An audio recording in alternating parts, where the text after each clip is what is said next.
It's finally tournament time here in the Missouri Valley Conference. Arch Madness, as we call it, the Missouri Valley Conference men's basketball tournament is this week. Games start on Thursday, and we're going to preview a little bit of it here on the NBC Hoop Shootaround, which is brought to you by Purina.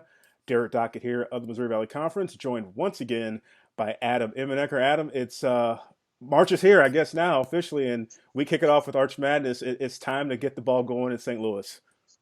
Yeah, I mean, we've been talking about it now for months, Derek, and gotten to see a little bit of volatility in the standings over the course of the year, but always excited when March comes around. You got 10 teams in the conference with NCAA tournament hopes. Now, 10 don't have maybe the same level of hope, but 10 teams getting to start a new season. Listen, I mean, worst case scenario, you're trying to win 4 games in 4 days, toss the ball up and see what happens. Yeah.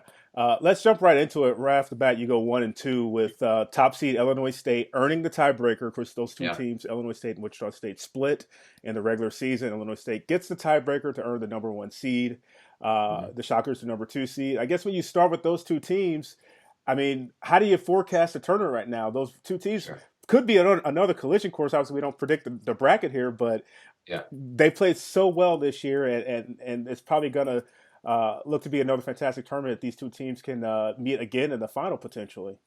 Yeah, I mean, you look at what happened or the way it played out with both of these teams at the top of the conference, only 1 loss. And honestly, both of these teams want to win the conference tournament and get that automatic bid, but they're also trying to play themselves into an at-large if a worst-case scenario happens and they lose. And in order to do that, I really do think both of them have to be able to make that championship game and lose to the other. Otherwise, that bubble starts to get pretty nerve-wracking for either of these teams if they really think the NCAA tournament is the place they need to be. I mean, look, they're both top 50 RPI teams. I think they both have the talent to be able to make an impact in the tournament. But you look at the selection committee, there's a lot of different things that can play out. I mean, I guess when you talk about these two, it's great to see Illinois State being more healthy again after Mikhail McIntosh finally has gotten a chance to come back from that injury. So Illinois State getting back to clicking on all cylinders like they were in the beginning of conference play. And if you're Wichita State, this is what you're made for. The Shockers are as deep as they've ever been.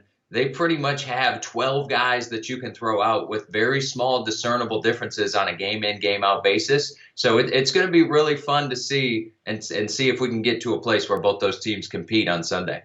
Yeah, the rest of the tournament breaking out. The first game on Thursday will be Evansville and Indiana State, the 8-9 game, 6 o'clock on the NBC TV network. The 7-10 will be Bradley and Drake at 8:30. Of course, the Redbirds will meet the winner of the Evansville-Indiana State matchup. The 4-5 matchup is Southern and Loyola at 2:30. Wichita State, the 2 seed, will meet the winner of Bradley and Drake. And finally, the 3-6 matchup is Northern Iowa, Missouri State, 8:30 p.m. on the NBC TV network. The semifinals and finals. The semifinals are on CBS Sports Network. The championship game, once again, on CBS. When you look at the rest of the bracket, any other matchups or teams stand out to you as who might make a surprise run in the tournament? Yeah, I mean, so as I was thinking about the entire conference and the 2 teams at the top, Illinois State and Wichita State, what do? They're really defensive-minded teams, and they are tops in the country in field goal percentage defense. So I think it's going to be hard to beat them in a defensive, grinded-out battle. I think the team that beats them is the one that's going to shoot it really well. And when I look up and down the Valley standings, it's Loyola, who's been kind of towards the top in the NCAA in field goal percentage. They have guys that can shoot it from distance. They have playmakers in Custer and Doyle. They have guys who can create their own shot like Ingram. Obviously, Andre Jackson has had a pretty great year as well. So they have the bodies that can step up and do it. But for anybody, I mean, Missouri State, obviously, Alize Johnson's had a pretty fantastic year. When you look at all of those teams, it's going to be an uphill battle, just like it was in conference season. You mentioned a couple individuals there in your last run through. It is the end of the year, which also means that we'll announce all conference and specialty award winners before the tournament as well.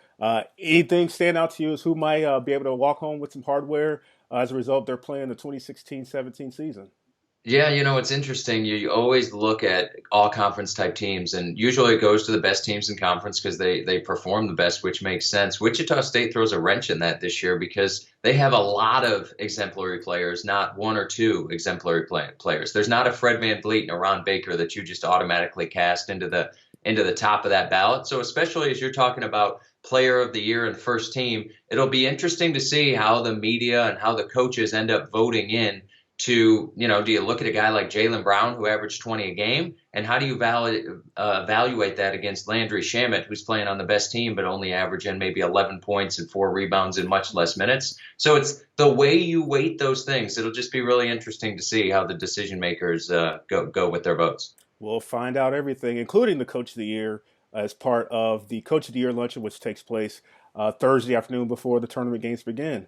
Adam, I really appreciate your insight all year long, and we'll talk once again before we get to March Madness to recap the tournament, obviously, and before we find out who the automatic qualifier is and we have an at-large team. But it's been a fun year. Can't believe it's gone by already.